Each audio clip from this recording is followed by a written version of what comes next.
Hey guys! Okay, so we're going to go ahead and start our dodecahedron circle number 10. Today we're going to be talking about describing a character from the novel. Okay, so we're going to describe a character from the novel, the BFG, that you are most similar to. Next, list 2 questions that you would ask and draw a small sketch of that person or a giant. So if you want to talk to Sophie, then you would write down 2 questions for her. If you want to talk to the BFG, if you want to talk to one of the other giants, if you want to talk to maybe the queen or whoever in the story you want to ask a question of, this is where you would write their questions. You add in, I am similar to this character and because of this reason, and then draw the character that you're most like, okay? Make sure that it is dark so that way I can read it. Make sure that it's good handwriting, again, so I can read it. It's really kind of hard to do that if it's all kind of falling off the page. Okay. So our chapters today are for 19 and 20. They had just gotten to the Queen's bedroom. Let's see what happens today. We're going to add in a little bit closer. There we go. There we go. All right.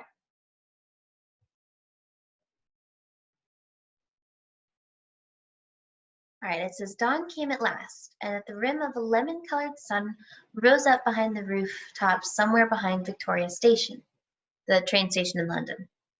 A while later, Sophie felt a little of its warmth on her back and was grateful. In the distance, she heard a church clock striking. She counted the strikes. There were 7 of them. She found it almost impossible to believe that she, Sophie, a little orphan of no real importance in the world, was at this moment actually sitting high above the ground on the windowsill of the Queen of England's bedroom, with the Queen herself asleep in there behind the curtain, not more than 5 yards away. The very idea of it was absurd. No one would have ever done such a thing before. It was a terrifying thing to be done. What would happen if the dream didn't work? No one, least of all the Queen, would believe a word of her story. It seemed possible that nobody had ever woken up to find a small child sitting behind the curtains on his or her windowsill. The Queen was bound to get a shock. Who wouldn't? With all the patience of a small girl who has something important to wait for, Sophie sat motionless on the windowsill. How much longer, she wondered. What time do queens wake up? Faint stirrings and distant sounds came to her from deep inside the belly of the palace. Then, all at once, beyond the curtains, she heard the voice of the sleeper in the bedroom. It was a slightly blurred sleep-talker's voice. Oh no, it cried out. No, don't! Someone stop them! Don't let them do it! I can't bear it! Oh, please stop them! It's horrible! Oh, it's ghastly! No, no, no! She's having the dream, Sophie told herself. It must be really horrid. I feel so sorry for her, but it has to be done. After that, there were a few moans. Then there was a long silence. Sophie waited. She looked over her shoulder. She was terrified that she would see the man with the dog down in the garden staring up at her. But the garden was deserted. A pale summer mist hung over it like smoke. It was an enormous garden, very beautiful, with a large, funny-shaped lake at the far end. There was an island in the lake, and there were ducks swimming on the water. Inside the room, beyond the curtains, Sophie suddenly heard what was obviously a knock on the door. She heard the doorknob being turned. She heard someone entering the room. Good morning, Your Majesty, a woman said. It was the voice of an oldish person. There was a pause, and then the slight rattle of china and silver. Will you have your tray on the bed, ma'am, or on the table? Oh, Mary, something awful has just happened. This was a voice Sophie had heard many times on the radio and television, especially on Christmas Day. It was a very well-known voice, talking about the Queen. Whatever is it, ma'am? I've just had the most frightful dream. It was a nightmare. It was awful. Oh, I'm sorry, ma'am. But don't be distressed. You're awake now, and it'll go away. It was only a dream, ma'am. Do you know what I dreamt, Mary? I dreamt that girls and boys were being snatched up from their beds at boarding school and were being eaten by the most ghastly giants. The giants were putting their arms in through the dormitory windows and plucking the children out with their fingers. One lot from a girls' school and another from a boys' school. It was all so vivid, Mary. It was so real. There was a silence. Sophie waited. She was quivering with excitement. But why the silence? Why didn't the other one, the maid, why didn't she say something? What on earth's the matter, Mary? The famous voice was saying. There was another silence. Mary, you've gone white as a sheet. Are you feeling ill? There was suddenly a crash and a clatter of crockery, which could only have been meant that the tray the maid was carrying had fallen out of her hands. Mary? The famous voice was saying rather sharply. I think you better sit down at once. You look as though you're going to faint. You really mustn't take it so hard, just because I've had an awful dream. That isn't the reason, ma'am. The maid's voice was quivering terribly. Then for heaven's sake, what is the reason? I'm very sorry about the tray, ma'am. Oh, don't worry about the tray, but what on earth has all made you drop it? Why do you go white as a ghost all of a sudden? You haven't seen the papers yet, have you, ma'am? No, what do they say? Sophie heard the rustle of a newspaper as it was being handed over. It's like the very dream you had in the night, ma'am. Rubbish, Mary, where is it?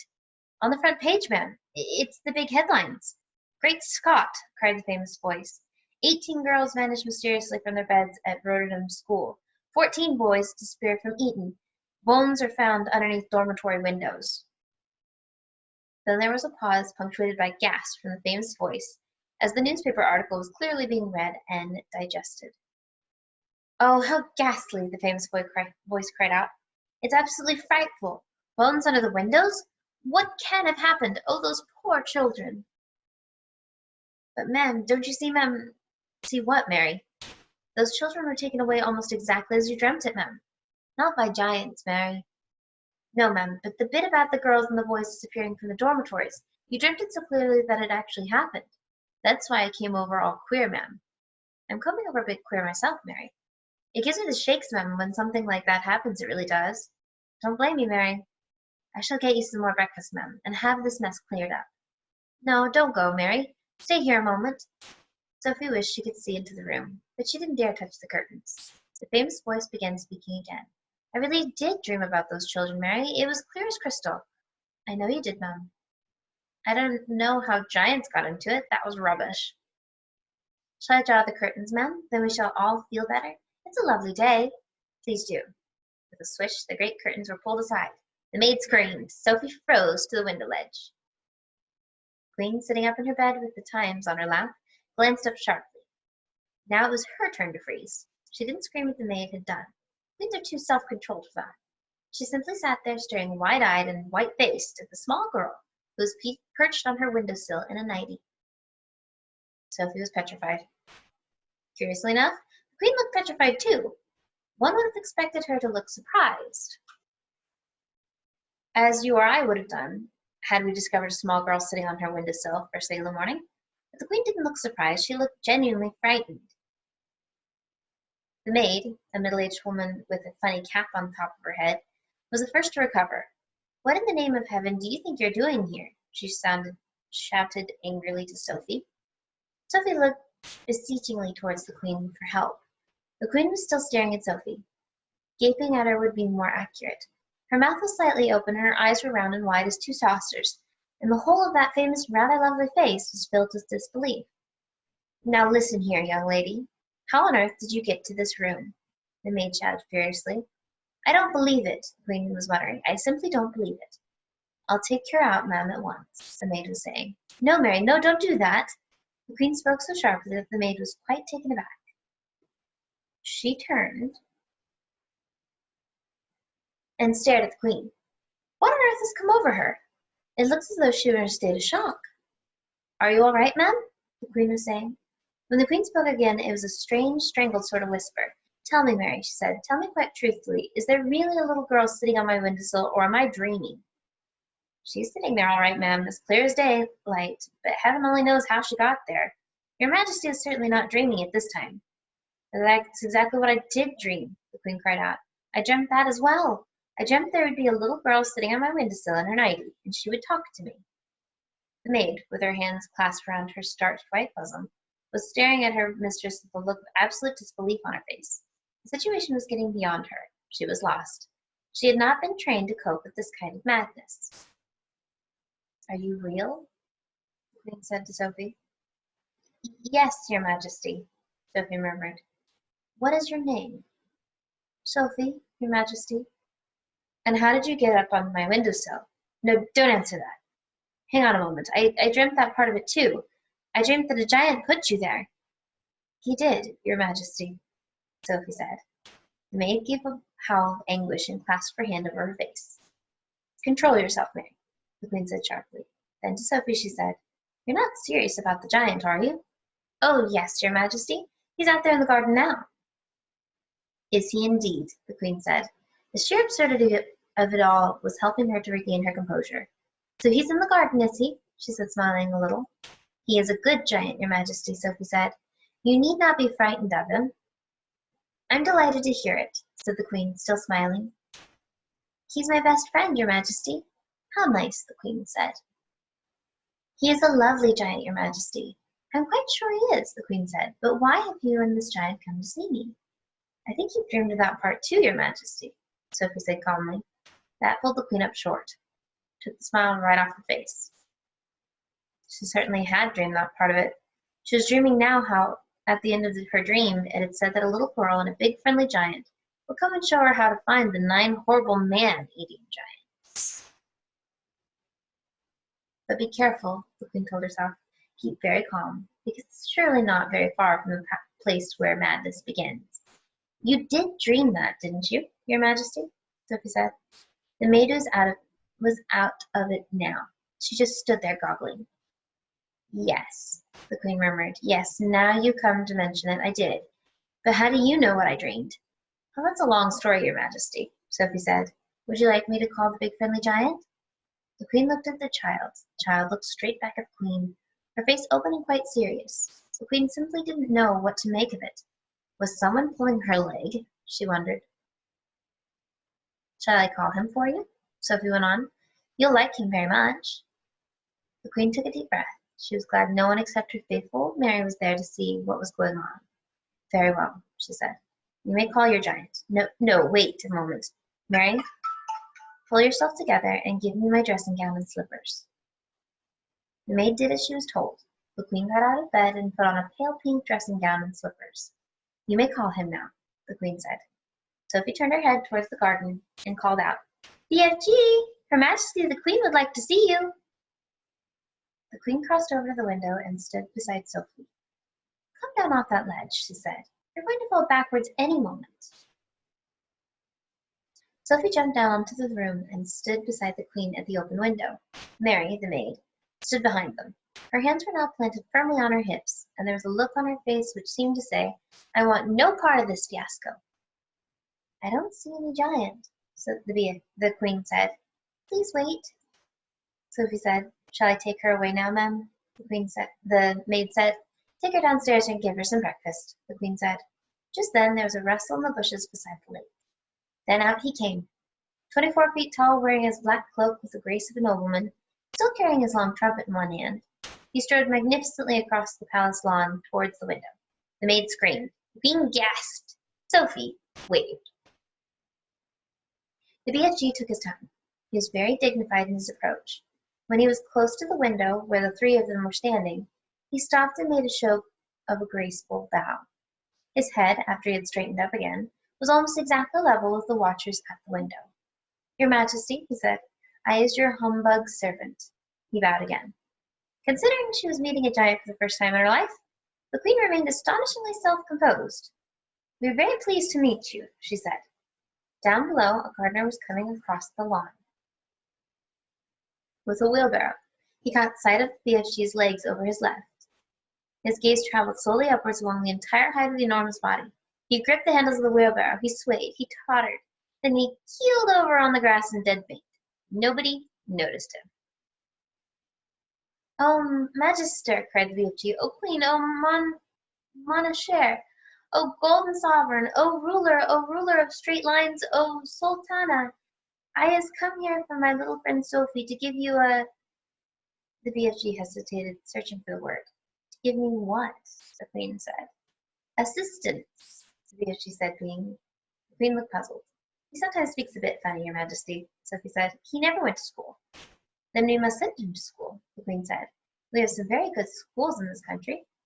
He has great secrets to tell, Your Majesty, the BFG said. I should be delighted to hear them, the queen said, but not in my dressing gown. Shall you wish to get dressed, ma'am? The maid said. Have either of you had breakfast? The queen said. Oh, could we? Sophie cried. Oh, please, I haven't eaten a thing since yesterday. I was about to have mine, the queen said, but Mary dropped it. Niggled. I imagine we have more food in the palace, the queen said, speaking to the BFG. Perhaps you and your little friend would come to join me. Will it be resplendent, repulsant snozcumbers, Magister? The BFG asked. Will it be what? The queen said. Stinky snozcumbers, the BFG said. What is he talking about? The queen said. It sounds like a rude word to me. She turned to the maid and said, Mary, ask them to serve breakfast for 3 in the, I think it better be the ballroom. That has the tallest ceiling. BFG, she said, I'm afraid you will have to go through the door on your hands and knees. I shall send someone to show you the way. BFG reached up and lifted Sophie out of the window. Unai is leaving Her Majesty alone to get dressed, he said. No, leave the little girl here with me, the queen said. We'll have to find something for her to put on. She can't have breakfast in her nightie. The BFG returned Sophie to the bedroom. Can we have sausages, Your Majesty? Sophie said, and bacon and fried eggs? I think that might be managed, the queen answered, smiling. Just you wait till you taste it, Sophie said to the BFG. No more snozcumbers from now on. Okay, so that would be chapter 19. Now to chapter 20, the royal breakfast. There was a frantic scurry among the palace servants when orders were received from the queen. The 24-feet giant must be seated with Her Majesty in the great ballroom within the next half hour. Wow. The butler, an imposing personage named Mr. Tibbs, was in supreme command of all the palace servants, and he did the best he could in the short time available. A man does not rise to become the queen's butler unless he is gifted with extraordinary ingenuity, adaptability, versatility, dexterity, cunning, sophistication, sagacity, and being self-possessed, direction, and a host of other talents that neither you nor I possess. Mr. Tibbs had them all. He was in the butler's pantry, sipping an early morning glass of light ale, when the order reached him. In a split second, he had made the following calculations in his head. If a normal 6-foot man requires a 3-foot high table to eat off of, a 24-foot giant will require a 7-foot high table, or 12-foot high table. And if a 6-foot man requires a chair with a 2-foot high seat, a 24-foot giant will require a chair with an 8-foot high seat. Everything, Mr. Tibbs told himself, must be multiplied by 4. 2 breakfast eggs must become 8. 4 rashers of bacon must become 16. 3 pieces of toast must become 12, and so on. These calculations about food were immediately passed on to Monsieur Papillon, the royal chef. Mr. Tibbs skimmed into the ballroom. Butlers don't walk, they skim over the ground. Followed by a whole army of footmen. The footmen all wore knee breeches, and every one of them displayed beautifully rounded calves and ankles. There is no way you can become a royal footman unless you have well-turned ankle. It is the first thing they look at when you are interviewed. Push the grand piano into the center of the room, Mr. Tibbs whispered. Butlers never raised their voice above the softest whisper. 4 footmen moved the piano. Now fetch a large chest of drawers and put it on top of the piano, Mr. Tibbs whispered. 3 other footmen fetched a very fine Chippendale mahogany chest of drawers and placed it on top of the piano. By the way, Chippendale version of this is a very expensive type of home item. That will be his chair, Mr. Tibbs whispered. It is exactly 8 feet off the ground. Now I shall make a table upon which this gentleman may eat his breakfast in comfort. Fetch me 4 very tall grandfather clocks. There are plenty of them around the palace. Let each clock be 12 feet high. 16 footmen spread out around the palace to find the clocks. They were not easy to carry and required 4 footmen to each one. Place the 4 clocks in a rectangle 8 feet by 4 feet along the grand piano. Mr. Tibbs whispered. The footman did so. Now fetch me the young prince's ping-pong table, Mr. Tibbs whispered. The ping-pong table was carried in. Unscrew its legs and take them away, Mr. Tibbs whispered. This was done. Now place the ping-pong table on top of the 4 grandfather clocks, Mr. Tibbs whispered. To manage this, the footman had to stand on step-ladders. Mr. Tibbs stood back to survey the new furniture. None of it is in the classic style, he whispered, but it'll have to do. He gave orders that a damask tablecloth should be draped over the ping-pong table, and in the end it looked really quite elegant after all. At this point, Mr. Tibbs was seen to hesitate. The footmen all stared at him aghast. Butlers never hesitate, not even when they are faced in the most impossible problems. It is their job to be totally decisive at all times. Knives and forks and spoons, Mr. Tibbs was heard to mutter. Our cutlery would be like pins in his hands. But Mr. Tibbs didn't hesitate for long. Tell the head gardener, he whispered, that I require immediately a brand new unused garden fork and also a spade. And for a knife we shall use the great sword hanging on the wall in the morning room. But clean the sword well first. It was last used to cut off the head of King Charles I, and there may still be a little dry blood on the blade. When all this had been accomplished, Mr. Tibbs stood near the center of the ballroom, casting his expert butler's eye over the scene. Had he forgotten anything? He certainly had. What about coffee cup for the large gentleman? Fetch me, he whispered, the biggest jug you can find in the kitchen.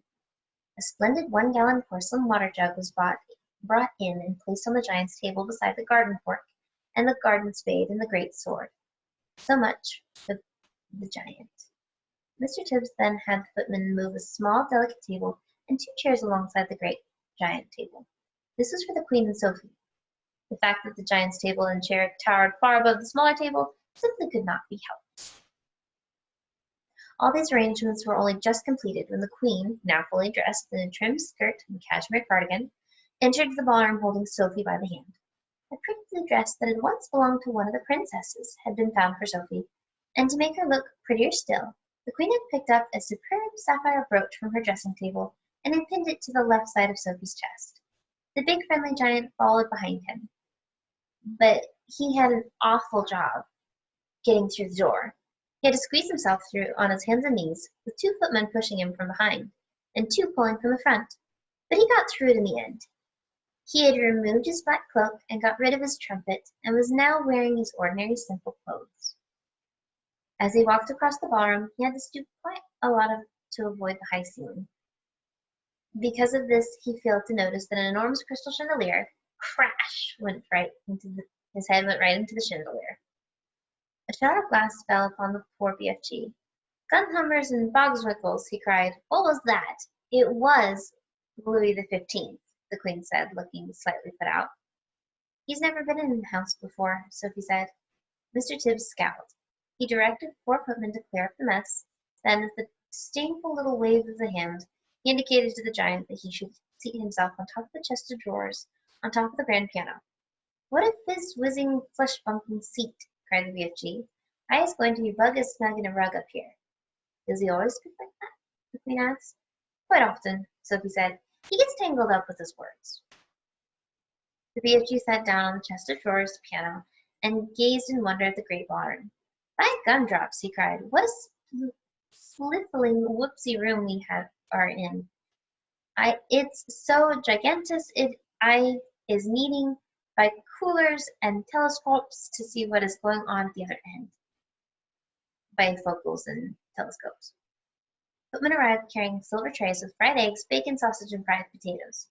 At this point, Mr. Tibbs suddenly realized that in order to serve the BFG his 20-foot-high grandfather clock table, he would have to climb to the top of one of the tall step ladders. What's more, he must do it balancing a huge warm plate on the palm of one hand and holding a gigantic silver coffee pot in the other. A normal man would have flinched at the thought of it, but good butlers never flinch. Up he went, up and up and up, while the Queen and Sophie watched him with great interest.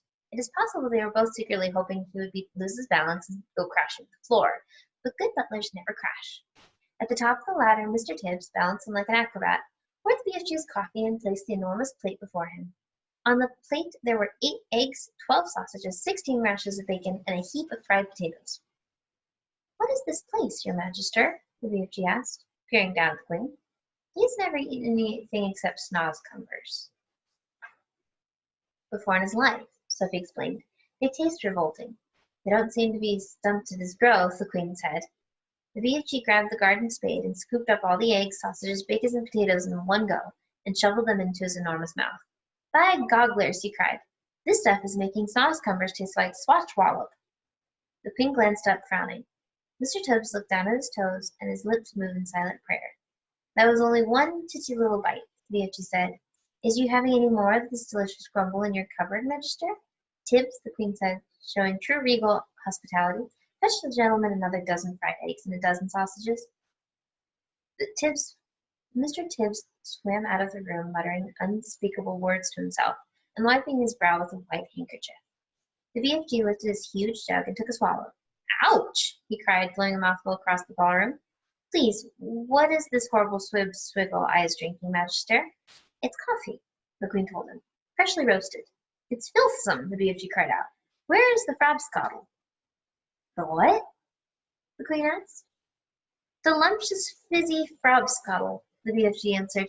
"Everyone must be drinking frabscottle with breakfast, Magister. Then we can all be whiz-popping happily together afterwards." "What does he mean?" the queen said, frowning at Sophie. "What is whiz-popping?" Sophie kept a very straight face. "BFG," she said, "there's no frabscottle here, and whiz-popping is strictly forbidden."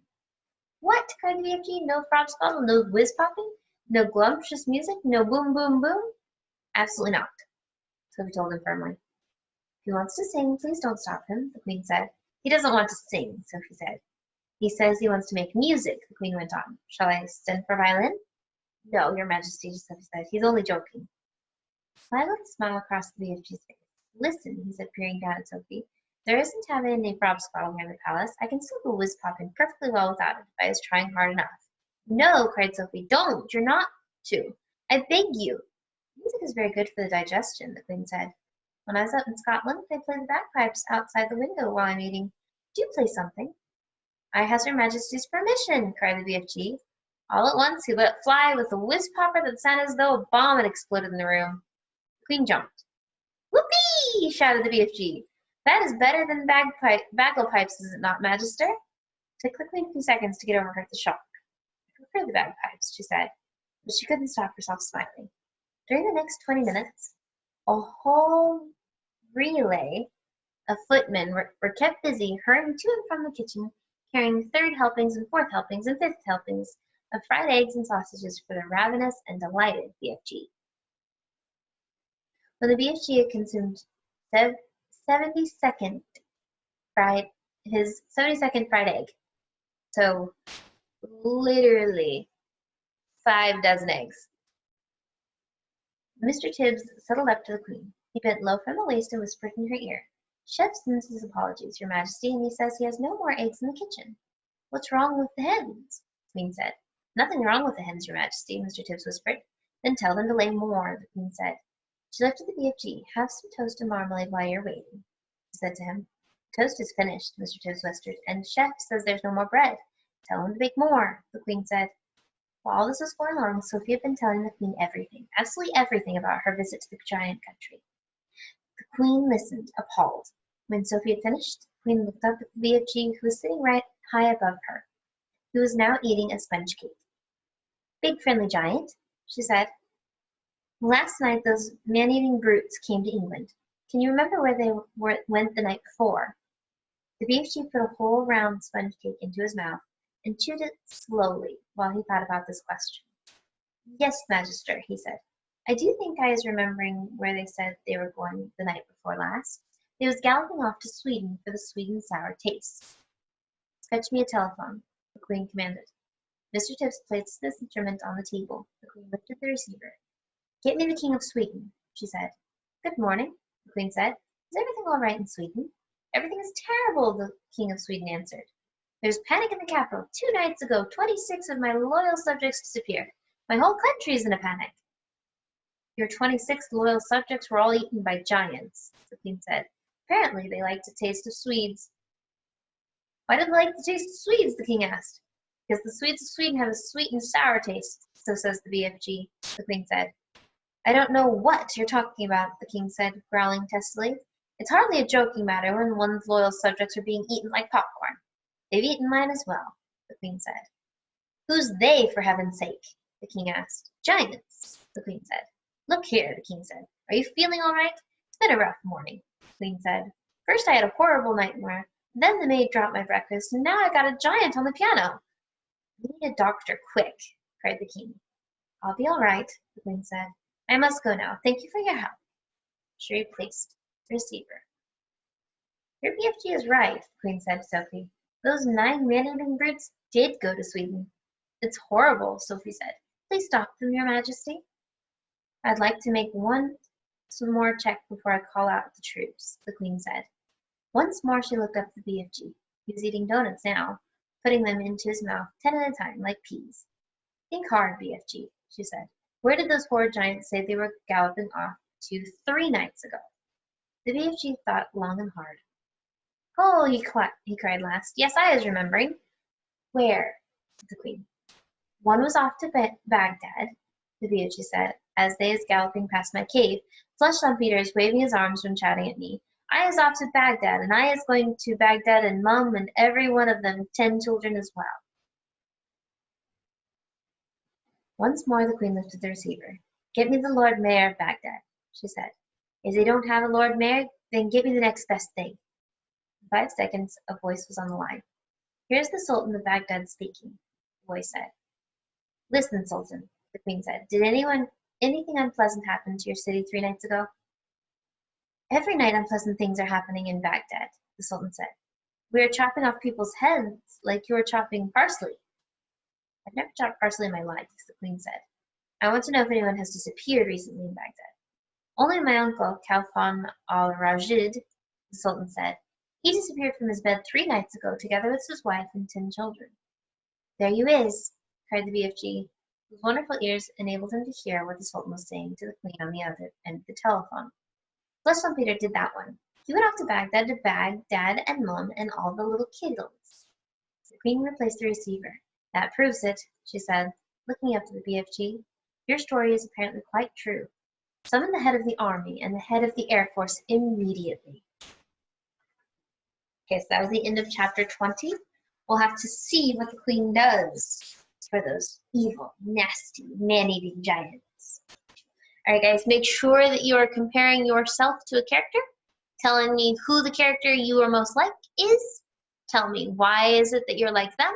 Draw me a picture of the character, not you, the character. And 2 questions that you would want to ask that character or another character. Again, make sure that you're writing them in pencil first, going over with pens, that way I can see them when you send me the picture. If you have any questions, let me know, and I'll see you next time. Bye, guys.